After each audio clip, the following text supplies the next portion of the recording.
الحمدللہ تعالیٰ یہ ماہ مقدس صفر المظفر کا مہینہ ہے اور اس میں کئی قسم کی باتیں لا علمی کی بنیاد پر اور توہمات کی بنیاد پر کی جاتی ہیں، ان کا حقیقت سے کوئی بھی دور دور کا واسطہ نہیں ہے۔ نبی کریم صلی اللہ علیہ وسلم نے ارشاد فرمایا کہ اہل عرب کے اندر بھی یہ سلسلہ موجود تھا کہ وہ کچھ باتیں اس طرح سفر کے مہینے میں کرتے تھے۔ آقا کریم نے اس کا رد فرمایا، حدیث پاک کے اندر موجود ہے، اور یہ حدیث پاک مشکاہ شریف کے اندر 4577 نمبر حدیث پاک ہے۔ نبی کریم صلی اللہ علیہ وسلم نے فرمایا لا عدوہ، کہ اڑ کر بیماری کا لگنا یہ بالکل غلط ہے، اس طرح کوئی بات نہیں ہے کہ یعنی ایک آپ بیمار بیٹھا ہے، اس کے ساتھ آپ بیٹھے ہیں تو اڑ کر وہاں سے اس کی بیماری آپ کو لگ جائے، یہ بالکل غلط ہے، اس کا اسلام نے سرے سے رد فرما دیا۔ اسی طرح حضور نے فرمایا ولا طیارۃ، اس کا جو یہاں معنی ہے وہ ہے بدفعلی، وہ چاہے کسی پرندے سے ہو یا کسی اور چیز کے ساتھ ہو، فرمایا بدفعلی کوئی چیز نہیں ہے۔ اس طرح فرمایا ولا ہامۃ، یہ بھی اہل عرب کے اندر یہ کچھ ان کا یہ ذہن تھا کہ جو مردہ اس کی ہڈیاں گل سڑ جاتی ہیں تو اس ہڈیوں سے ایک جانور یعنی الو پیدا ہو جاتا ہے، وہ جس کے گھر میں آ کر بیٹھے اور آواز وہ نکالے تو گھر ویران ہو جاتا ہے۔ بعض نے کہا کہ جو ناحق قتل کر دیا جاتا ہے تو اس کی روح سے جو ہے یہ پرندہ جو ہے وہ بنتا ہے۔ بعض نے کہا کہ وہ جنات اور بھوت بن جاتے ہیں جو کہ بھٹکتے رہتے ہیں بدلہ لینے کے لیے۔ بہرحال اس تمام توہمات کا آقا کریم نے رد فرمایا ولا ہامہ، ایسا کچھ نہیں ہے کہ الو یا کوئی بھوت یا کوئی اور جو ہے وہ جانور کی شکل میں روح آ جائے اور وہ بھٹکتی رہے، پانی مانگتی رہے، حتیٰ کہ قاتل کو وہ اس طرح کی کوئی بات نہیں ہے، یہ سب جہالت کی باتیں ہیں۔ اسی طرح آقا کریم نے ارشاد فرمایا ولا سفرا، سفر میں کوئی نحوست نہیں ہے۔ جیسے اللہ تبارک و تعالیٰ کے اور ماہ بابرکت ہیں، عظمت والے ہیں، اسی طرح سفر کا مہینہ بھی اللہ تبارک و تعالیٰ کا مہینہ ہے، اور سفر کے اندر کوئی نحوست نہیں ہے۔ ہاں، ہر بندے کے اپنے اعمال ہیں، چاہے وہ جس مہینے میں جس طرح کرتا ہے اس کی ویسے ہی اس کو اثرات میسر آتے ہیں۔ اسی طرح آقا کریم نے جملہ یہاں فرمایا یہ قابل غور ہے، حضور نے فرمایا وَفِرَّ مِنَ الْمَجْزُومِ كَمَا تَفِرُّ مِنَ الْأَسَدِ، کہ مجزوم کوڑ کے مرض والے سے یوں دور بھاگو جیسے تم شیر کو دے کر دور بھاگتے ہو۔ اب یہ حدیث پاک بخاری شریف کے اندر بھی موجود ہے، اور بخاری شریف کے حوالے سے ہی صاحب مشکات نے مشکات شریف کے اندر ذکر فرمایا اس حدیث پاک کو۔ تو یہاں پر خلاصہ یہ ہے، آقا کریم نے جو مجزوم سے دور بھاگنے کو فرمایا یہ ہمارے توکل کی بنیاد پر حضور نے فرمایا، کیونکہ ہمارا جو توکل ہے، بھروسہ ہے، یقین ہے، وہ بڑا کمزور ہے،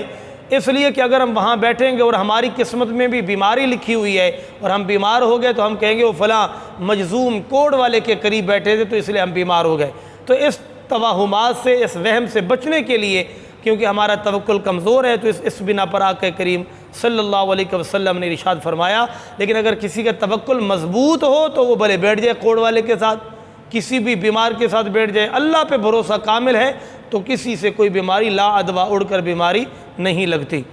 اسی طرح اور حدیث پاک جس میں 4581 نمبر حدیث ہے، اسی باب کے اندر فرماتے ہیں کہ قبیلہ ثقیف ایک وفد آیا، وفد کا نام ثقیف تھا، اس وفد کے اندر ایک آدمی آیا، فرمایا رجل مجزوم، وہ آدمی کوڑ کے مرض کے اندر مبتلا تھا، فارسل الیہ النبی صلی اللہ علیہ وسلم، نبی پاک نے اس آدمی دیکھا دور سے بیٹھا ہوا ہے، حضور نے اس کی طرف پیغام بھیج دیا کہ اے مجزوم، اے کوڑ کے اندر مبتلا ہونے والے، انا قد باعیناک، ہم نے تیرے ساتھ بیعت کر لی قبول، لہذا فرجع، یہیں سے لوٹ جا۔ یعنی آقا کریم نے اس کو قریب نہ بلایا، بلکہ نہ اس کے ہاتھ میں ہاتھ دے کر جو کہ بیعت کرنے کا آقا کریم کا عمل تھا ایسے بھی نہ کیا، بلکہ وہیں سے فرمایا کہ تو لوٹ جا، تیری بیعت ہم نے قبول فرما لی۔ تو اس سے بھی سمجھ میں یہ آتا ہے کہ شاید کوڑ والے کی بیماری لگتی ہے، حالانکہ آقا کریم نے ارشاد فرمایا کہ لا عدوہ، کسی کی بیماری اڑ کر کسی کو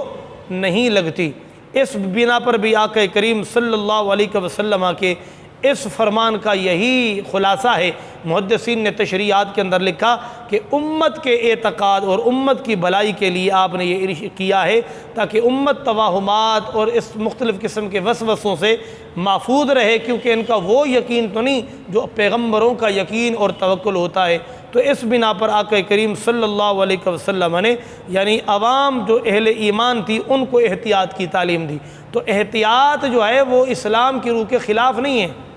لیکن آپ کو پتہ ہے کہ یہ سامنے جو ہے یہ غذا یہ میں نے نہیں کھانی، احتیاط کرنا یہ توکل کے خلاف نہیں بلکہ یہ توکل کا ہی حصہ ہے۔ لہذا اس لیے احتیاط کرنا اس کو توکل کا خلاف مت سمجھیں کہ یہ توکل کی کوئی مخالفت ہے، نہیں، بلکہ یہ توکل کا ہی حصہ ہے احتیاط کرنا۔ تو آقا کریم نے یہ اہل ایمان کے لیے، عوام اہل ایمان کے لیے احتیاط کے طور پر آقا کریم نے یہ ارشاد فرمایا، وگرنہ حقیقت جو اعلیٰ توکل کی ہے وہ یہ ہے۔ حدیث پاک میں موجود ہے، حدیث نمبر 4585، حضرت سیدنا جابر رضی اللہ تعالیٰ فرماتے ہیں ان رسول اللہ صلی اللہ علیہ وسلم اخذ بیدی مجذوم، آقا کریم نے ایک کوڑ والے کا مجذوم کا ہاتھ پکڑا اور فوضعها معه فی قصعتی، حضور نے اپنے پیالے کے اندر اس کا ہاتھ پکڑ کے رکھا اور پھر فرمایا وقال قل، کھا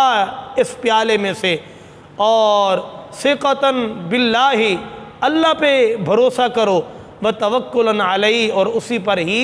توکل کرو، یعنی اللہ پہ ہمیں کامل بھروسہ اور یقین ہے، آپ کھائیں۔ تو اب آقا کریم کیونکہ امت سے، ویسے بھی اللہ تعالیٰ کے جو پیغمبر ہوتے ہیں ہر ایک اوصاف کے اندر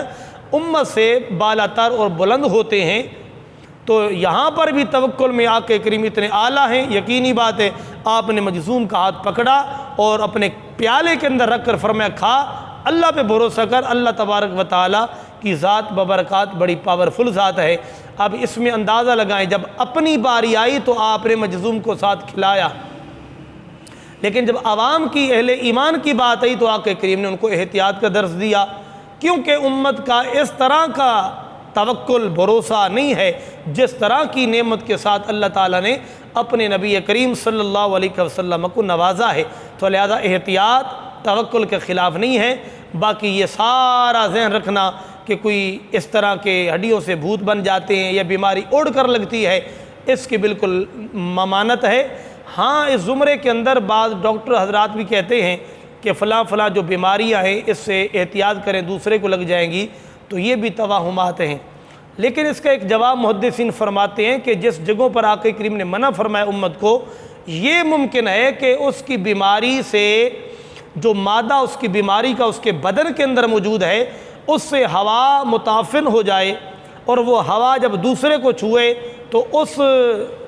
وہ جراثیم اور اس مادے کی وجہ سے وہ اپنے اندر، کیونکہ وہ اثر رکھتی ہے ہوا، تو وہ ہوا لگے تو دوسرے کو بیمار کر دے۔ شاید اس بنیاد پر آقا کریم صلی اللہ علیہ وسلم نے امت کو احتیاط کا پہلو دیا۔ بہرحال یہ ساری باتیں اپنی جگہ پر درست ہیں، لیکن پھر بھی اگر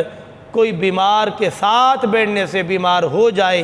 تو مت سمجھے کہ وہ بیمار کے ساتھ بیٹھنے یا کھانے کی وجہ سے بیمار ہوا ہے، بلکہ اس کا یقین یہ ہونا چاہیے کہ میری قسمت میں بیماری تھی اور اس بنا پر میں بیمار ہوا۔ جیسے کہ آقا کریم نے اسی باب کے اندر ایک حدیث پاک ہے کہ ایک خارش زدہ اونٹ سے دوسرے اونٹوں کو دور کیا جا رہا ہے۔ آقا کریم نے فرمایا یہ کیا ہو رہا ہے؟ آقا فلاں اونٹ کو بیماری ہے، خارش ہے، اور کہیں ان کی بیماری اور خارش اس اونٹ کو نہ لگ جائے۔ حضور نے فرمایا یہ دوسرا تو بیمار پہلے کی وجہ سے ہوگا، لیکن یہ بتاؤ کہ پہلے اونٹ کو کس نے بیمار کیا؟ یقینی بات ہے اللہ نے۔ تو یہ ہمارا ذہن ہونا چاہیے کہ اہل ایمان کا کہ اگر کسی کے ساتھ بیٹھنے سے بیماری لگ بھی جائے تو اللہ تبارک و تعالیٰ پہ توکل بھروسہ ہو کہ میری قسمت میں تھی تو مجھے لگی ہے، وگرنہ کسی کی بیماری کسی کو اڑ کر نہیں لگتی۔ اللہ رب العالمین اس ماہ مقدس صفر المظفر کے مہینے کے بارے میں درست عقائد و نظریات رکھنے کی مالک توفیق نصیب فرمائے۔ ہمارے کئی ایسے احباب ہیں جو اس مہینے کی اول جو 13 دن ہے اس کو بڑا تیزی کا، اور آخری جو شنبہ